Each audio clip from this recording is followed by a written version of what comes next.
السلام عليكم الإخوان. في هذا المكان تقريبا هذه واحد 4 شهور، يعني قبل الفيضانات اللي وقعت هنا في القصر الكبير، صادفت أنا مع واحد الحيوان مفترس دفاعي وهجومي.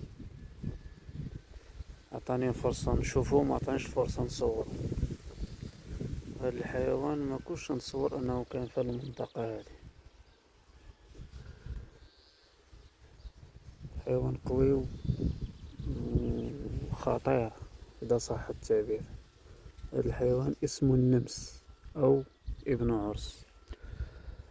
هو تيبغي يسكن بجنب الويدان، هو المكان المفضل ديالو جنب الويديان. حنا هنا في نهر اللوكوس، واد اللوكوس، مدينة القصر الكبير. انا كنت حاني هنايا تنشرب وتنسمع داك الخلفات ديالو، هو عنده واحد الخباطات. جا هنا من الواد، طلع وقطع السكة ومشى لهنا، لدرجة اني علمت واحد السيد هنايا عنده واحد المحل هنا بتي فيرما. علمته قلت له عندك شي دجاج رد بالك. المهم الاخوان، هذا الحيوان هذا نادرا فيما تشوفوه، مفترس وهجومي ودفاعي. كما قلت لكم كنت تنشرب وتنسمع داك الخطوات ديالو، انا رمي عيني هكذا وانا نشوفه قطع بالزربه مشى يجري ومشى. يعني جهد مسافه شفتو من لهنا، عبر ومشى. ما كانش هضر بها الاخوان. هاد الشارع طلع تبارك الله بداك امطار الخير وداك الشتا اللي طاحت.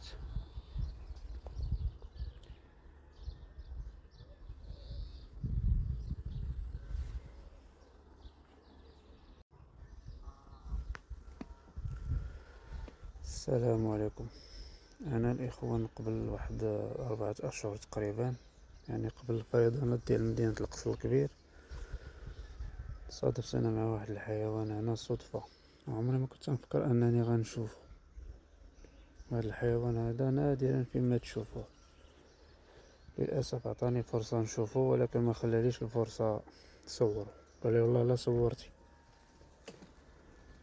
شي بعيد دابا، يمكن ما نعرف، يجيب الله شي فرصة ونتصادفو معاه دابا.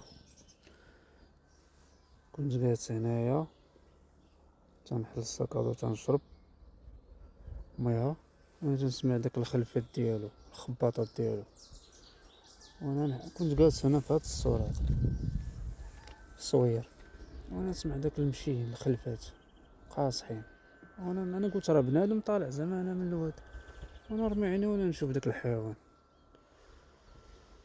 اللي هو ابن عرس او النمس. اسم العلمي ديالو مونغوست. هو حيوان مفترس وهجومي ودفاعي وشره في اكل اللحوم، دموي.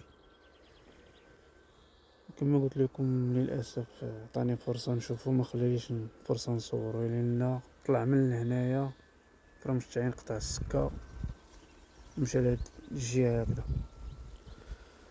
صراحه الله بيني وبينكم الاخوان، بقات فيا فقسه انني ما وثقتوش بكثرة السرعه ديالو، لانه حيوان سريع.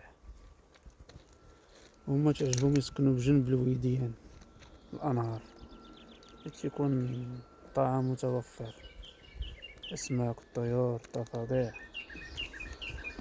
دابا راه هنايا يكونوا عداد بهم هنا، غير هما مخبعين ما تيبانوش، غير صدفة وصافي.